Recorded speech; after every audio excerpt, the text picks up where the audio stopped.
ચાલો આજે chapter number એનું વસ્તુ આવે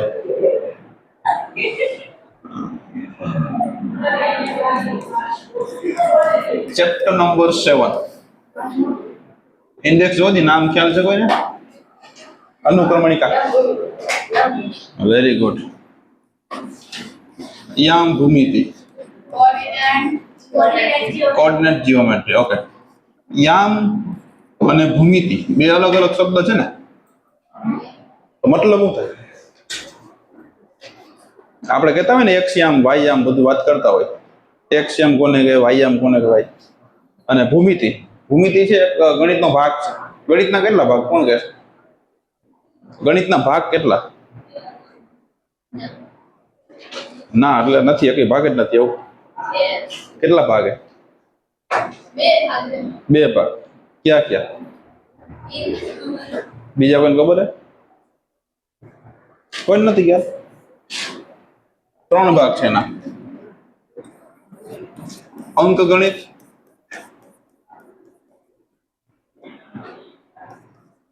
બીજ ગણિત અને ભૂમિતિ આ 3 હશો કોઈ પણ ટેક્સ્ટ બુક હોય ને ગમે ધોરણ લઈ લો એમાં 3 ભાગ હોય જ પણ આપણે દેખાડે નહીં એ કન્ટિન્યુ ચેપ્ટર જ આપે એમાં અંક ગણિતમાં શું આવે બીજ ગણિતમાં શું આવે અને ભૂમિતિમાં શું આવે 3 વસ્તુ છે ખબર કોઈને કઈ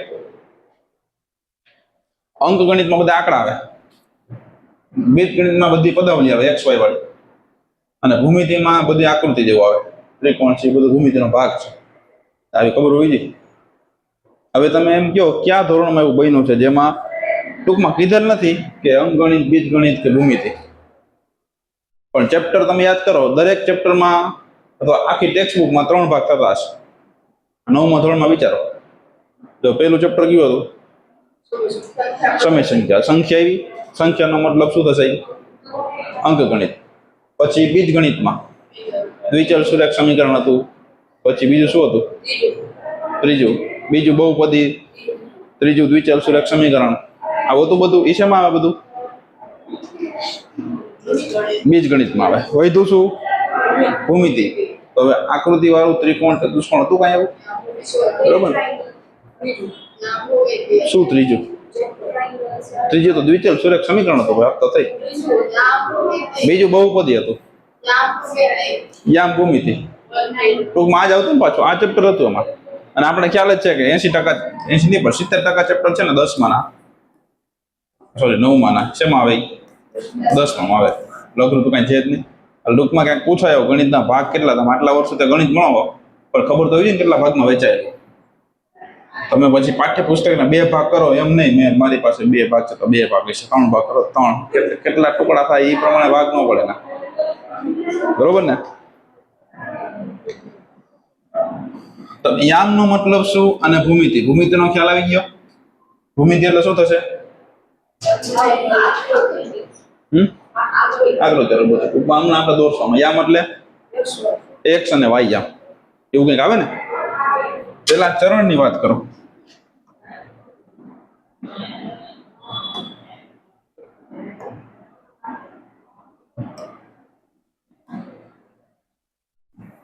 સીધી લાઈને જોવો તો બરોબર ને ઓકે હવે ડન ચાલો આ બધાને ખ્યાલ જ છે આને શું કહેવાય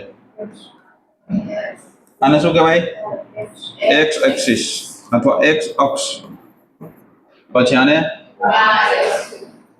વાય અક્ષ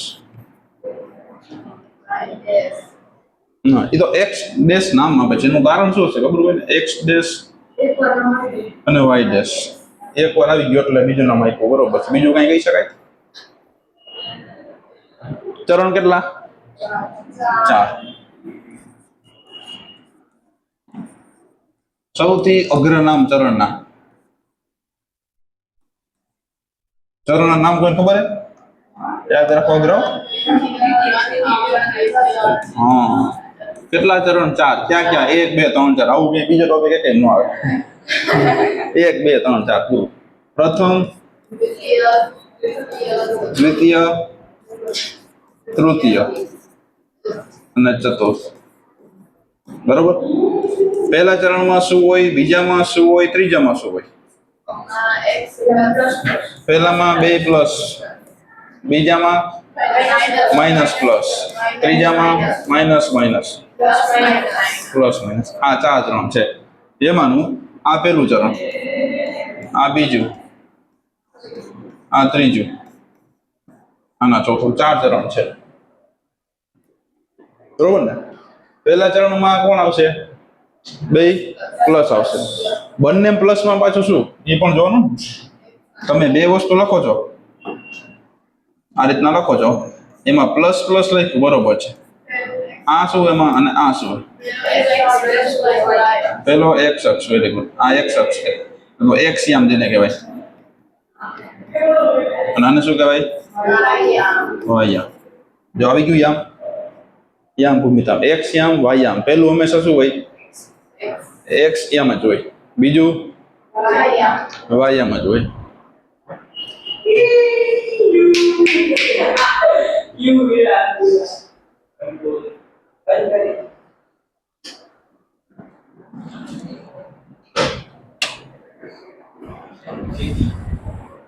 બે મિનિટ બસ. ચાલો, પહેલામાં શું છે? બંને યામ કેવા હોય? પ્લસ હોય. પછી બીજામાં માઇનસ પ્લસ. કોણ માઇનસ હોય અને કોણ પ્લસ હોય? X minus y plus. ત્રીજામાં કોણ માઇનસ હોય? બંને માઇનસ. Very good. ચોથામાં પ્લસ માઇનસ નહીં, એમાં એક્સ પ્લસ અને વાય જે માઇનસ છે. હવે જો એ નક્કી કઈ રીતના થયું, તમે ઓટોમેટિક યાદ થઈ જાય તમને. જો આ જે ભાગ છે અહીંયા 1 2 3 4 આ બહુ છે. આ કઈ અક્ષ છે? એક્સ અક્ષ. પછી ઉપર જુઓ 1 2 3 4 5 આ રીતે ચાલશે. એ કઈ અક્ષ? વાય અક્ષ. જે પહેલું ચરણ છે એ એક્સ અક્ષ અને વાય અક્ષ. ટૂંકમાં જેટલા પણ ચરણ બનતા હોય ને એ કોની મદદથી બને? એક્સ અને વાય અક્ષ, મતલબ અક્ષની મદદથી. બરોબર. તો પહેલું ચરણ કોની મદદથી બને? એક્સ અક્ષ અને વાય અક્ષ. અને એક્સ અક્ષમાં સંખ્યા કેવી? પ્લસ. વાય અક્ષમાં સંખ્યા કેવી? માઇનસ. Sorry, plus. એના પરથી નક્કી થયું કે બંને વસ્તુ એવી હોય પ્લસ પ્લસ થાય. હવે આ બધું જો એમાં એક્સ તો પ્લસ જ છે, તો આમાં કેમ ઉલટું કર્યું? સોરી, અહીંયા આવશે -1 -2 -3 -4 -5. બસ બસ, આ તો ખૂટશે જ નહીં. -4 -3 -2 -1. એટલે આ કઈ અક્ષ છે? એક્સ અક્ષ. તો એક્સ અક્ષમાં સંખ્યા કેવી? માઇનસ. તો આનો પહેલો યામ કેવો આવશે? માઇનસ. પછી વાય અક્ષમાં કેવું છે? પ્લસ. તો સંખ્યા કઈ આવશે ત્યાં? બધી પ્લસ. સેમ ટુ સેમ ત્રીજું ચરણ છે એ માઇનસ અને માઇનસ થી બને છે. નીચે કેવું આવશે? -1 -2 -3 -4. બરોબર. ત્રીજું ચરણ છે એ 2 માઇનસ થી બને. ચોથું ચરણ એક્સ પ્લસ અને વાય માઇનસ થી બને. આ રીતના નક્કી થયા ચરણ 4. બરોબર. તમે કોઈ પણ સંખ્યા રેખા લખો, પેલું યાદ કરવું કઈ રીતના બને? તો કે i પ્લસ એટલે 2 પ્લસ થશે. આમાં આ માઇનસ, આ પ્લસ થશે, માઇનસ પ્લસ. પછી આમાં આ માઇનસ, બંને માઇનસ ટુ. પણ આમાં આવશે એક્સ પ્લસ વાય માઇનસ તો પ્લસ માઇનસ. આ રીતના 4 ચરણ બની જાય. હવે પ્રશ્ન એ છે કે ચરણમાં આવવું હોય ને, કોઈ પણ ચરણમાં, તો સંખ્યા પ્લસ અથવા તો માઇનસ જ હોવી જોઈએ. બીજો કોઈ ઓપ્શન છે જ નહીં. શું હોવું જોઈએ? કાં પ્લસ ને કાં માઇનસ. બરોબર. હવે તમને હું એક એક ઉદાહરણ આપું કે કઈ સંખ્યા. ઓકે, પેલા મને કહે છે કે હું સંખ્યા ગમે લખું બ્રેકેટમાં, જેમ કે 2 5 લખ્યું, તો આને કહેવાય શું? 2 ને શું કહેવાય? 2 ને એક્સ નહીં, યામ બિંદુ. પણ ક્યુ યામ? બંને યામ જ છે. એક્સ યામ. પહેલા હશે એક્સ યામ અને કોમા પછી હશે વાય યામ. બરોબર ને? આ એક્સ યામ અને વાય યામ જે દર્શાવે છે એનું નામ શું છે? જે એક્સયામ અને વાયમ તમે બ્રેકેટમાં લખો, વચ્ચે કોમા કરો, અલ્પવિરામ, એનું નામે કંઈક છે. શું કીધું? ક્રમયુક્ત જોડ. શું કહેવાય? ક્રમયુક્ત જોડ લખું છું, પછી તમને ખબર પડશે શું બોલું છું. ક્રમયુક્ત જોડ, બરોબર. એટલે અહીંયા જે પણ ઉદાહરણ લખીશ આ બધી ક્રમયુક્ત જોડ. આ કયા ચરણમાં? તો કે પહેલા ચરણમાં. અહીંયા ઉદાહરણ આપો, બરોબર ને? ચાલો, કયા ચરણમાં આવશે? પેલું લખી પહેલામાં. આમાં ઉદાહરણ આપશે કોઈ? બીજા ચરણમાં માઇનસ કોઈ પણ સંખ્યા લ્યો, 2 6. પછી આમાં -1 -5. પછી આની અંદર 6 -11. સંખ્યા તો ગમે લખાય. હવે તમને પૂછું કે 5 અને 0 આ કયા ચરણમાં આવે? -9 0 ક્યુ ચરણ? 0 6 ક્યાં ચરણમાં? 0 -10 ક્યાં ચરણમાં? બરોબર. ચાલો, કોણ કહેશે? પહેલું પ્રથમ, બરોબર છે. પછી બીજું આ દ્વિતીય, પ્રથમ, બોલવા દે. મેં તમને કીધું ચરણમાં આવવું હોય ને, ચરણમાં આવવા માટે તમારી પાસે બે જ ઓપ્શન છે. કોઈ પણ સંખ્યા કા માઇનસ હોય છે કા પ્લસ. જો બંને પ્લસ હોય તો પહેલું ચરણમાં, એ જ કહું છું. 1 - 1 પ્લસ હોય તો, એટલે પહેલું માઇનસ બીજું પ્લસ તો બીજું ચરણ. બંને માઇનસ હોય તો ત્રીજું ચરણ. 1 + 1 માઇનસ હોય તો ચોથું ચરણ. હાલો, નક્કી શું કરવાનું કે આપેલી સંખ્યા પ્લસ છે કે માઇનસ? હવે પહેલી જે મેં અહીં જોડ લખી છે એમાં 5 કેવા છે? પ્લસ. 5 કેવા છે? પ્લસ. ચાલો, આ પ્લસ થઈ ગયું. આ એક પ્લસ થઈ ગયું. 0 કેવું છે? 0 પ્લસ. તટસ્થ. 0 પ્લસ એ નથી, 0 માઇનસ નથી. જો પ્લસ કે માઇનસ ન હોય તો ચરણની વાત થાય ન થાય. હમણાં કીધું ચરણની વાત ક્યારે થાય? કાં પ્લસ હોવું જોઈએ કાં માઇનસ હોવું જોઈએ, બરોબર. આ ઉપરના 4 4માં જો 1 પ્લસ 1 માઇનસ, કાં બંને પ્લસ કાં બંને માઇનસ છે. પછી આ જે 4 લીખા એમાંથી 1 પ્લસ 1 ખબર જ નથી, મતલબ છે જ નહીં પ્લસ કે માઇનસ કાંઈ. પછી બીજામાં 1 માઇનસ છે, બીજું કાંઈ નથી. પછી આમાં આ બાજુ 1 પ્લસ, આમાં એક બાજુ માઇનસ. હવે આ ઘર કોનું છે? આ પેલું 5 લખ્યું કોનું ઘર છે? x નું, y નું? કોનું ઘર કહેવાય? x નું ઘર કહેવાય ને. તો x ના ઘરમાં x અક્ષ થશે. અહીંયા x ના ઘરમાં કોણ નહીં હોય? y નહીં હોય. કોણ નહીં હોય? y નહીં હોય. y નહીં નો મતલબ શું થશે? અહીંયા 0 હશે. પછી આમાં આ કોનું ઘર? કોના ઘરમાં છે? આ x ના ઘરમાં. અહીંયા શું છે? x અક્ષ પર, બરોબર. આવા બે બિંદુ આવશે ને ક્યાં હશે? ચરણમાં નહીં હોય, અક્ષ પર હશે. પછી આમાં 0 કોણ છે? x. મતલબ કોનું ઘર કહેવાય? y નું. તો y અક્ષ ઉપર છે. સમજાય કે નહીં? આમાં કોણ 0 છે? x. તો ક્યાં થશે? આ y અક્ષ ઉપર. કહેવાનો મતલબ એ કે x અક્ષ પર હોય ને, x અક્ષ પર ym 0 અને y અક્ષ ઉપર x ym 0 થાય. હા, મોસ્ટ ઇમ્પોર્ટન્ટ છે, બધા ભૂલી જ જઈએ.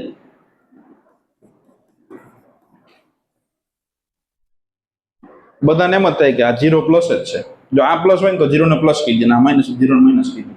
એ ભેગા છે ને બે, એવું કઈ ન આવે, બરોબર. આ વાત થઈ ચરણની. ખ્યાલ આવ્યો? 3.1 અને 0 આ કયા ચરણમાં છે? 1/2 -5. આ કયું ચરણ કીધું? આ પ્રથમ ચરણ કઈ રીતના હમણાં વાત કરી? 0 આવી ગયો એટલે કે ચરણ હોય જ નહીં. ઊંઘ આવે? આ ઇમ્પોર્ટન્ટ નોટ લખી મેં. 1 ym 0 થઈ ગયો મતલબ અક્ષ આવી જશે. આ કયું ચરણ? એ કઈ નહીં. ક્યાં આવશે? અક્ષ ઉપર. કઈ અક્ષ ઉપર? તો કે 0 કોણ છે? y. તો એનો ઓપોઝિટ x અક્ષ ઉપર. પછી આમાં કયું ચરણ થશે? 1 પ્લસ 1 માઇનસ. 1 plus 1 minus. જો દ્વિતીયમાં એવું છે 1 પ્લસ 1 માઇનસ. એટલે તે નક્કી કર્યું હોય ખોટું બોલું ગમે એ પૂછો તમે તમારે. ગમે તે પ્રશ્ન પૂછો હું ખોટું જ બોલીશ. આ કયું ચરણ થાય? ચતુર્થ કે ચતુર? ચાલો ચરણમાં કોઈને કઈ પ્રશ્ન?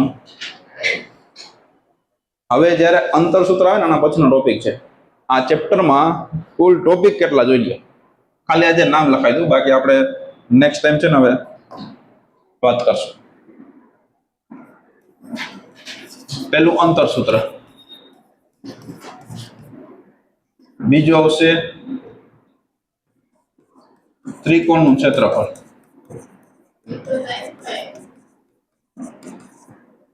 ત્રીજું આવશે વિભાજનનું સૂત્ર, અને ચોથું આવશે મધ્ય બિંદુ.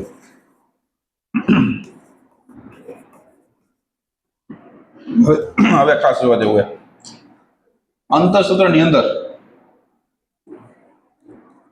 એક અંતર, પછી અલગ અલગ ત્રિકોણના પ્રકાર આવશે. એમાં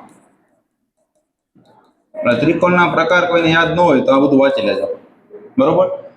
પછી ચતુષ્કોણના પ્રકાર,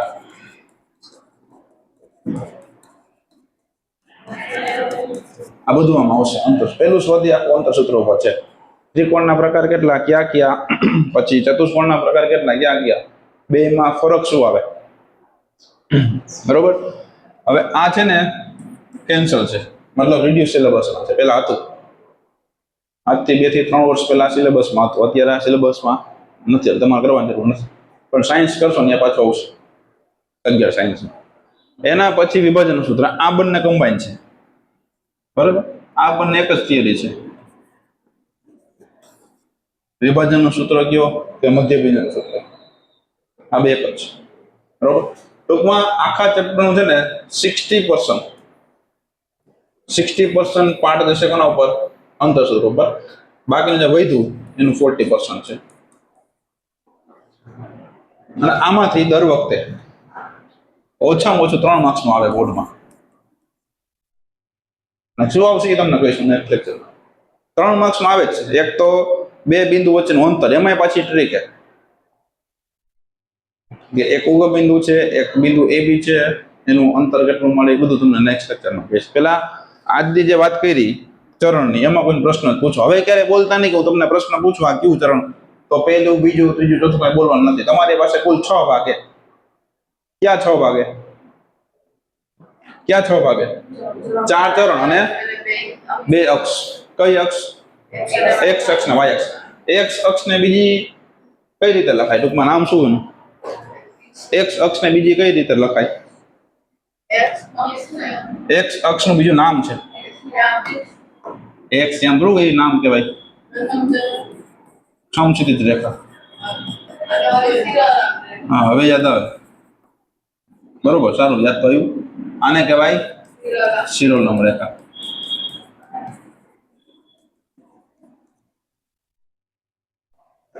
આવું પણ પૂછાય. 2 મિનિટ, આવું. શું? X ને 40 ને ભુજ. ઓકે, હા, એવું આવે. આપણે નથી આવતું ઓર્ડિનેટ ને કોઓર્ડિનેટ, એબ્સિસા ને ઓર્ડિનેટ. એક એબ્સિસા X અક્ષ ને અને Y અક્ષ ને ઓર્ડિનેટ, એવું ઇંગ્લિશમાં ટૂંકમાં કહેવાય છે. હા, ચાલો. આમાં કોઈ ક્વેશ્ચન? ક્લિયર બધાને? ચાલો, અહીં સુધી રાખીએ.